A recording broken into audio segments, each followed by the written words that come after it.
Hey y'all, welcome back to my channel and happy end of 2025.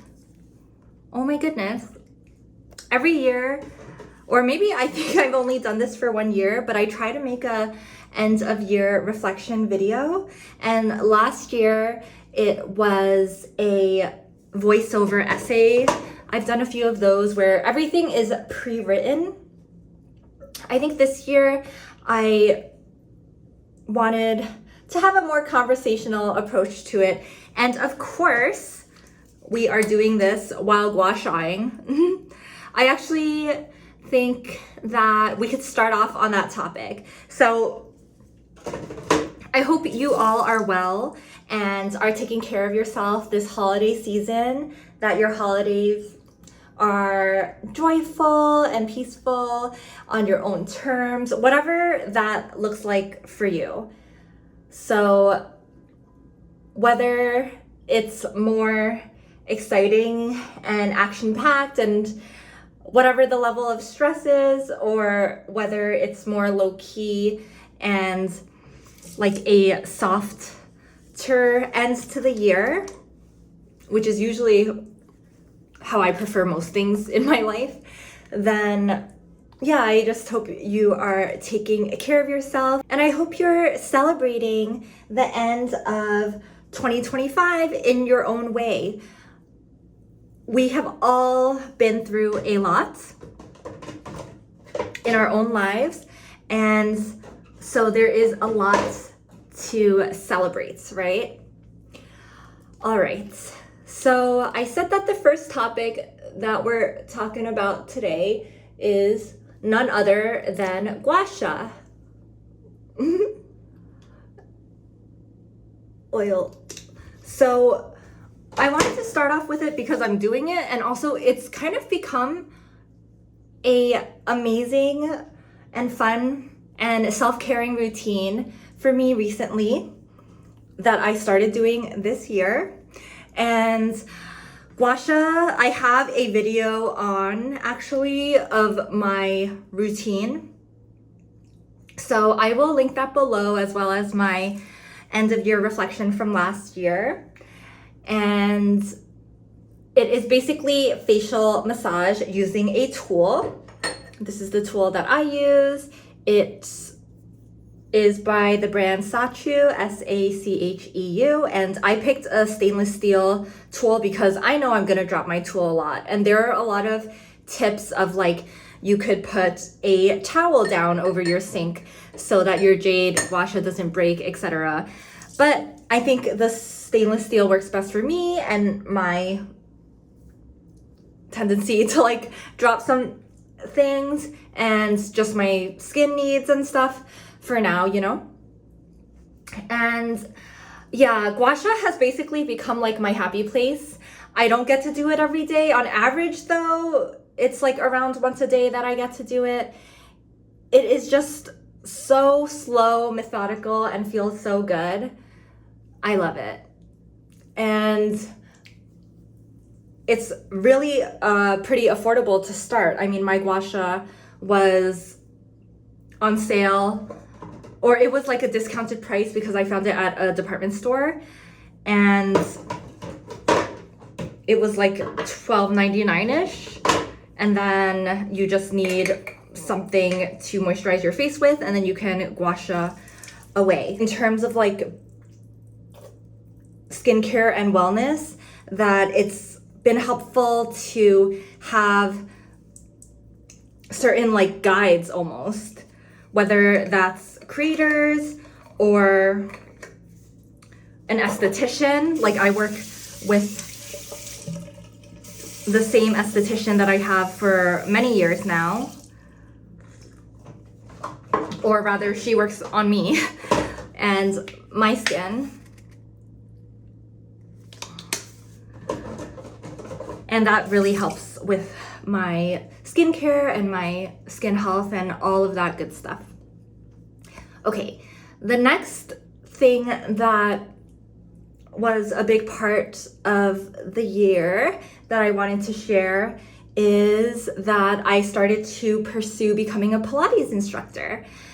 And it is such a rich field, like any form of fitness or wellness, where my first certification that I'm currently working on is mat Pilates, but then there are many other forms like reformer and other apparatuses. There are lots of certifications, trainings, and parts of the world of Pilates that are so interesting. And I would say Pilates is one of the biggest tangible shifts, like leaps, that I took this year because it is job related. The takeaway from Pilates and making that leap, which took me a long time to figure out and plan out, time out, is that we should allow ourselves to take those leaps. It might not be instantaneous that we can, but whether it is a career move, a passion move, a friendships and relationships kind of move, self-development move, etc., those kind of goals and dreams that we have, like if there is a way to make it happen, even if it takes a lot of time and planning and support, we can make it happen. It might not be exactly how we envision it, at least not at first, but the dream will shape itself. Like for me, I'm not jumping to like owning a studio or something. I want to get certified and then start teaching and getting teaching experience. So I think that kind of will inform like the next steps in the whole process. For me, with movement and exercise and such, I know that I like classes with a teacher in person. So I go and try different ones if I hear of something interesting to me or I want to try something new, the same thing isn't working right now or motivating me as much. And I think that that is something that has helped, of like, I don't need to stick with one thing or two things and only that and have to be that consistent with everything. As long as I am letting things flow in a way that works for me, then that's gonna work best for me and motivate me the most. All right. Oh yes. So looking back on 2025, I definitely need to talk about art. It was such a great year for myself as an artist because I got to try so many new media and perform in those fields. So what was new to me this year included solo performance, stand-up. This side of my neck is very tight, so this is really good for me. And puppetry. So all three of these things I kind of got into this year, and I was able to develop vision and practice skills with great guides, directors, teachers, other people who make the arts possible. And it's just amazing how much I'm learning about being an artist over the years. Like how I've learned that there's an artist in all of us, obviously. I think I've known that for a while, but also like just the realities of being an artist and how it's more about keeping to an artistic practice and connecting with that part of my identity in like a meaningful and quality way. And it's not necessarily the job title of an artist or being a full-time artist, or like, I feel like my journey has brought me in connection with so many artists who all do it a different way. And there is just so much validity in every single way. It's such a big purpose in my life to be artistic, to connect with creativity, to create new work. I'm just really grateful to be an artist, and to be able to practice art is such a blessing. The fourth topic we're gonna talk about, hold on, working on my jaw. So much tension sometimes. Romanticism. So I'm sure a lot of you have heard of the term romanticize your life, and how it can kind of seem a little corny at times, but I feel like there is really something there. I personally feel like romanticism for me is such a key to happiness, especially in times where things are not so clear-cut and jolly and happy in life, because I can always return to romanticism. Romanticizing the little things about my life, romanticizing my daily life, romanticizing things that I write about in my journal, or I show on my YouTube channel, or that I talk about my loved ones. It's so accessible too. Like, you don't have to make a YouTube channel or any social account. You can just do it for you if you want to capture more things about your life or value more things about your life. One really silly thing that I sometimes do is that I put my products facing out. So it's almost like displaying it.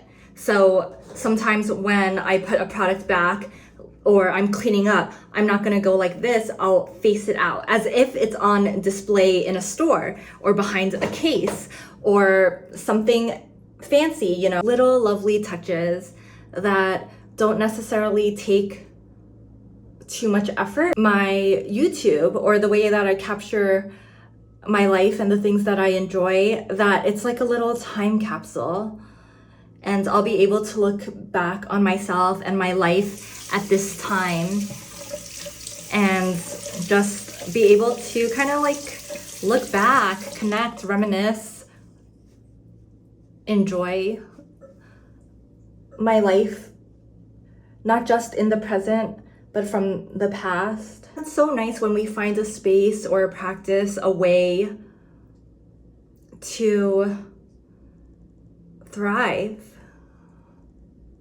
Even if it's not big, not much on the outside, I think we really deserve those moments that are healthy and good and wonderful for us. Final topic of this year, which is my favorite creators. Of course, we have to give flowers to the people that keep us company, that inspire us, that enrich our lives. So I definitely want to give a shout out to my favorite creators, and I will link them below, of 2025. 3 of them are the exact same as 2024. And so those 3 are, 1, April. Her channel is just one of my absolute favorite things. I just love her. She's been my favorite for so many years, and she is just so positive and beautiful as a person, inside and out. Confident. She is such a role model. I just love her. And my other 2 favorites from last year were Jessica Braun. She is a super sweet YouTuber who shares a lot of beauty content and vlogs, things that are thought-provoking for her, and I think for others too, it rings true. It's just very thoughtful. And then my third favorite from last year was Karina Hagelin, and I will link them below.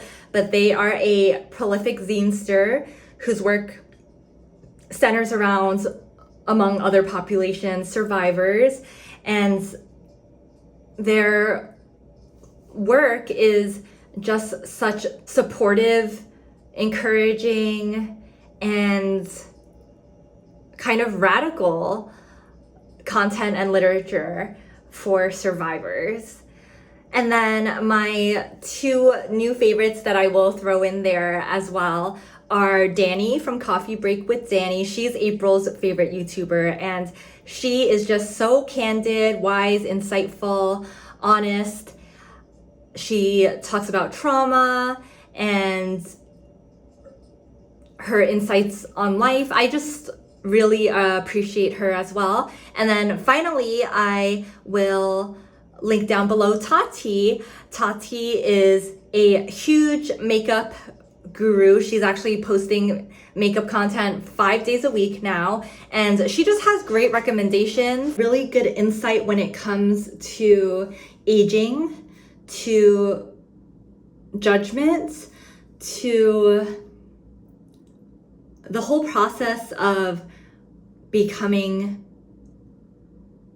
and re-becoming and exploring yourself and allowing ourselves to explore and not just be limited. Those are my big 5 categories, I guess, that I wanted to share with you all from my 2025 and my experience of this past year.